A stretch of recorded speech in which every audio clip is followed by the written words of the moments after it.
Welcome to the Exam Study Expert Podcast, helping you ace your exams at school and university through the psychology of high performance and the science of studying smarter, not harder.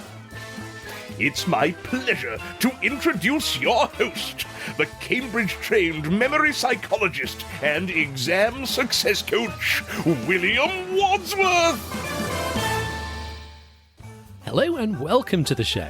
Today's podcast forms part of my occasional Trust Me on This OK series, in which from time to time I share some thoughts that are perhaps a little hard to explain why you'll find them helpful, but trust me, you will. A past example of a similar episode was number 92, 3 mental models to help you plan, prioritise and feel calmer. I reference all 3 of these models very regularly in my coaching conversations, so I thought it'd be really nice to put them together as a little collection for you in that episode. And it's one I always look back on quite fondly and refer people back to. So today's theme is borrowing core ideas from other domains and using those ideas to inspire us to be more effective scholars. Taking principles from one domain and applying them to another is a core way of driving innovation and creativity. And it's increasingly important both in the business world, where different departments might get together to create amazing products, or in academia, where interdisciplinary research projects fuse approaches from previously separate schools of thought to make progress on difficult problems. In today's episode, we'll be getting inspired to help us out in various elements of our study strategy, from staying organised to tackling the exam, even writing better. And we'll be taking inspiration from a very wide set of fields, including the world of high-end cuisine, emergency responders, musicians, and even ancient Chinese wisdom. I hope you'll find today's ideas both helpful and interesting, and you find something from today's episode to incorporate into your study strategy and your tool bag of tips and tricks to help you ace the exam. Enjoy. Number 1. Mise en place like a top chef. Mise en place, literally translates as putting in place, is a core principle for running a successful high-end restaurant kitchen. Mise en place is all about how a chef sets up their station, ensuring all the ingredients and tools that they need are within easy reach to minimise wasted movement and extra steps. All of this can make a huge difference when you're preparing cuisine to an exacting standard under time pressure. As scholars, we can think about our own mise en place in terms of our regular study environment. All the tools you need within easy reach, ideally in the same place so you don't waste time searching around. In a professional kitchen, a cluttered workstation is a disaster. You spend all your time tripping over old saucepans, and it becomes increasingly difficult, not to mention unhygienic, to work smoothly and efficiently. So you too should aim to reduce clutter at your study workstation, so we're not wasting time sifting through the clutter. Instead, we're organised, we know where to find things. This is not just about the practicalities and saving time sifting through clutter to find what we need. I think there's also an important mindset benefit from taking pride in your workspace. By doing that, we're signalling something important to ourselves about the quality of work that's going to take place there. And even just the simple fact of having a pleasant space to sit down and work makes it more tempting to actually sit down and work. One quick word of caution though, over-tidying and over-organising can be a form of procrastination, so watch out for the trap and don't get carried away. Finally, we can apply mise en place when we are in the exam itself. So when you sit down at that exam desk, or sit down at the table at your interview, just spend a fraction of a moment getting your station, getting your space ready. Get that pen out of your pencil case, unfold the calculator, set it all out neatly on your desk, put the water bottle down on the floor. If you need to, fold a piece of rough paper under one leg to stop the desk rocking. It's all there, it's all neat, it's all ready to go. A small ritual that may also brings a little calm to what's otherwise a potentially tense moment as you're waiting for the exam to start.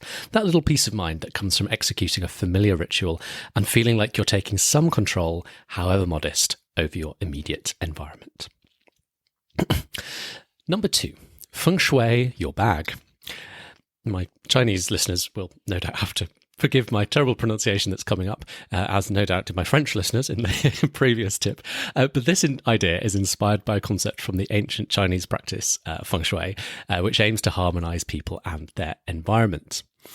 The idea is all about effici, which translates, as I understand it, to dead energy. I borrowed this idea from feng shui influencer Cliff from the Dear Modern YouTube and TikTok channel, which I've linked in the show notes by way of credit for this idea. Cliff's an absolutely delightful and super interesting guy. I really enjoy watching his stuff. And he shared a little tip one day on how to apply this principle of effici to your day-to-day bag. So let's say you're returning to school after a holiday. You might want to take 10 minutes to tip your bag out on the floor, empty the whole thing out, and go through the contents. The things you want, put back in neatly, know where you can find them. Anything you don't want, you either file away or throw away as necessary. We lose that dead energy of kind of a void of old receipts and wrappings, and the bag instantly feels fresher and has a better energy to it. Now, if all this just sounds maybe just a little bit woo for your taste, hear me out. I think it's a good idea. It sounds one of those simple things, but I tried it recently with my laptop bag that I carry around with me, and it honestly felt so good. It felt like a whole new bag afterwards. Your bag is not just a repository for stuff. It's kind of a repository for memory. You kind of know where things are within your bag, which pocket they live in, etc. Or you do, at least for the things you use regularly. For some things, and this happened to me when I cleared my bag out, there were things in there that I'd completely forgotten I was carrying around. There was no point in me carrying those around because I'd forgotten they were in there. So if I needed that thing, I'd have gone out and bought it. Quite ignorant of the fact that it was sitting there in a rarely used pocket of my bag. So this sorting out is not just about making sure you're slimming down what you're carrying around down to the bare essentials. It's also about refreshing your memory of what's in there, where it is, and that just often feels good. You can apply this tip to other areas too. Your jacket pockets are a good one, your handbag, or if you have a standard pencil case that you use for exams, use this process too with your exam pencil case ahead of a new set of exams. Even if you keep your stationery in the exam pencil case from one exam season to the other, lay that stationery out, check you've got what you need, check it's all got the right amount of ink in it, etc., and then put it all back in as before. Even if it's the exact same stuff that you end up with back in as before, it just gives that stale old pencil case a fresher feel and gives you that confidence you've got everything you need ready to take into a new season of exams. In at number 3 is practicing for the performance like a musician. So this one is inspired by the world of music performance, something I've done a fair bit of in my life. So as I was putting this episode together, I was thinking about, there's a lesson we could draw from the world of music. There's lots we could have gone for, but one that particularly jumped out, and I thought was quite interesting and links into some of the things we've been talking about on the podcast recently, is the idea of practicing for the performance. So in music, we not only want to be able to play the difficult passages well in our practice sessions or in the rehearsal, but also in the performance. So this is a different skill. So let's say you practice a tricky passage 10 times, maybe gradually building up the speed each time. By the way, that's a good example of desirable difficulty in action there. Playing it slowly if you can't play at full speed, and then gradually increasing the difficulty by increasing the speed as you gain mastery of the passage. And by the end of this focus practice session, you can play the passage well. That doesn't mean that when you come across that passage for the first time in the performance, having not played it for a long time, you'll be able to ace it. Because you've just warmed up on that passage so well in that rehearsal, you've done it several times, gradually building up the speed. Your fingers know what to do. It's very fresh in your mind and your muscle memory how to do that passage. And the chances are much higher that you'll be able to get it right in that moment compared to if you're coming across it for the first time that day in the midst of a performance. So what do we do? Well, many musicians will instinctively come back and try that same passage that they've been practicing later on in their practice session, or maybe at the start of their next practice session. So without the benefit of just having done a long chunk of practice on it to get into the flow of how to play those notes. This, in large part, is why as scholars we need to space or interleave our learning. Both spacing and interleaving are ways of simulating what it's like to be able to solve a problem or recall a set of information from cold, as you will have to do in the exam, rather than just having had a whole set of time warming up on that particular bit of material or solving that particular kind of problem. Spacing and interleaving tackle this challenge in slightly different ways. So spacing works by giving a time gap during which your memory of that content or the skill starts to fade. So when you come back to that material or that type of problem later in the day or later in the week, it's harder because time has passed. And this serves to simulate that cold start you'll face in the exam if that same material were to come up. Interleaving solves the same challenge, but in a different way. Not by leaving a time gap, but rather by distracting your brain by thinking deeply about something else for a few moments. So you practice one kind of problem, for example, and then you interleave, you switch over to a different kind of problem and do one or two examples of that kind of problem. And then when you switch back to the first kind of problem, not much time has passed, but it feels a lot harder because what is now fresh in your mind is the second type of problem that you were practicing just a moment ago, rather than the first that came earlier. In both cases, by either spacing or interleaving, you end up better prepared for the exam. You train yourself not only to be able to remember the material or solve the problem in the context of a practice session, but also under exam conditions. Speaking of exam conditions, number 4 is taper like an athlete. So in the world of athletics, we have the concept of tapering your training ahead of a big race. A marathon runner would not run a marathon the day before a marathon race. Their legs would be tired and they'd run a slower time. Similarly, I teach tapering your study as you lead up to a big exam. In particular, the day before an exam, you want to be making your study schedule shorter, probably quite a bit shorter than normal, particularly if you're normally used to doing quite long days. This is often the exact opposite of what many students do. But the benefits of a lighter day is that you end up with more gas in the tank for the big day itself, like the marathon runner, and are more likely to perform at your best. You're also less likely to stress yourself out if you take on a slightly lighter workload and a slightly calmer energy about doing some final warming up rather than just trying to frantically cram through as much material as you can the day before the exam. So you approach the exam with a calmer and more purposeful mindset too. For more on the general topic of what to do the day before an exam, we have a whole episode on this. It's number 110, What to Do the Day Before an Exam. So you might want to check that one out if you want more tips in this area. And finally, number 5 is copy like an emergency responder.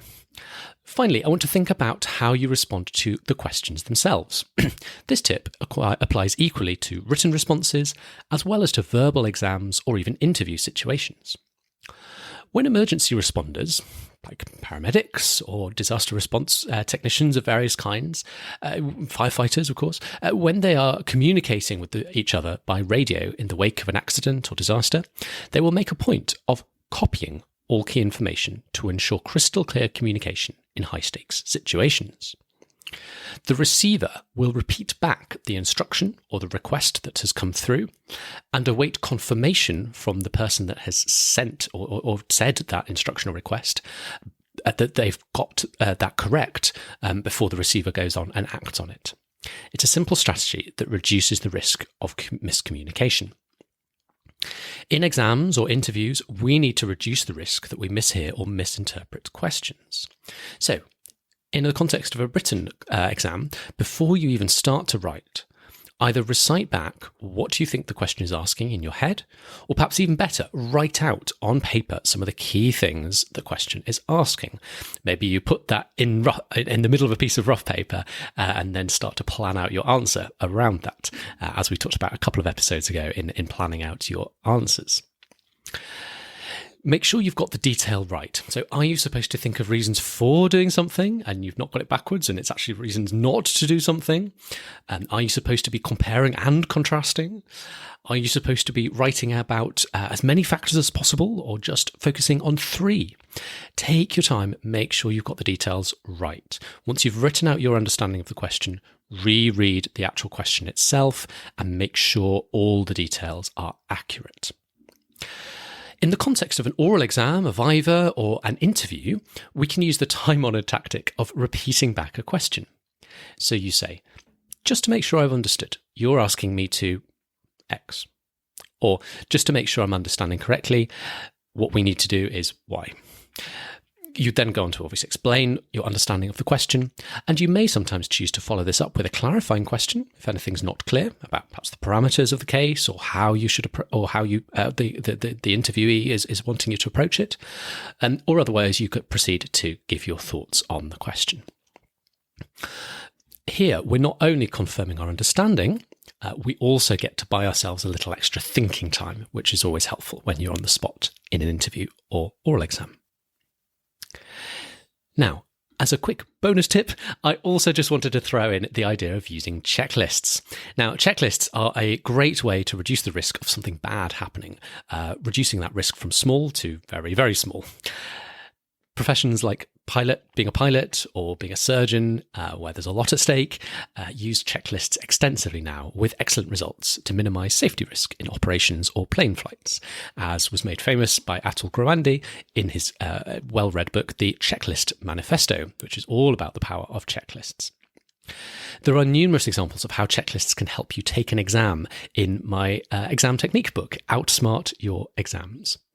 If you've not read it before, Outsmart Your Exams is a nice little book I put together several years ago, all about the tips and tricks you can use in exam week and in the exam hall itself to maximise the score you deserve. There's quite a few examples of checklists in action in that book, as well as many other strategies that I think can help give you an all-important edge when you're in that test. Definitely worth a read if you've got exams coming up. I've put a link to it in the show notes. And with that, that is a wrap for today's episode. Just before we head off, I wanted to summarise our 5 main ideas from today once more. And in the comments against the show notes, so in Spotify now, there is a question you can answer, where I'd love to hear from you what you're going to put into action off the back of this episode. If you're listening to this episode in YouTube, you can add this as a simple comment, or if you're listening in another platform, you can always drop me an email or use the new link that is now in all show descriptions to send me a text message. In all cases, wherever you can, it's really nice for me to hear what people are actually going to intend to do differently off the back of episodes. Firstly, it's fantastic feedback and it helps me continue to make episodes that are going to be as helpful as possible to you.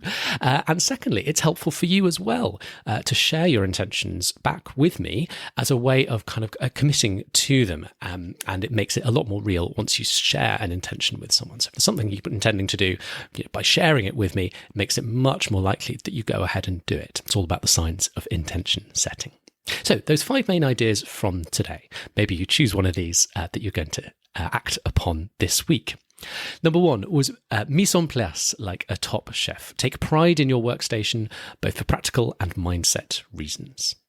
Feng shui your bag. So tip out everything, put it all back in, only what you need, throw the rest away, all nice and neat. Not just your bag, but perhaps also your exam pencil case, your jacket pockets, your handbag. Number 3, practice for the performance like a musician.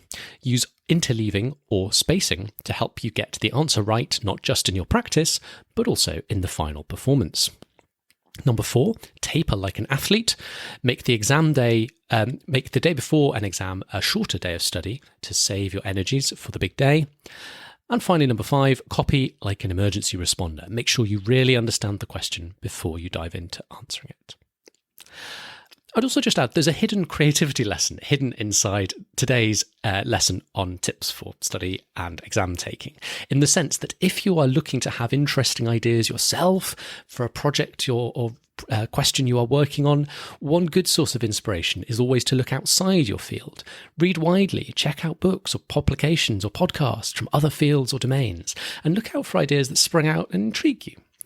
Ask yourself, perhaps, how could you apply those ideas to the problems you are working on now? You may just come across some fresh insights that can really help. So I hope you've enjoyed today's episode, and I will look forward to seeing you again very soon. For now, wishing you every success, as always, in your studies. I'll be rooting for you. Just before you go, did you know you can hire William as your very own coach and mentor to show you the stress-free way to ace your exams by studying smarter, not harder? Find out how at examstudyexpert.com/coaching.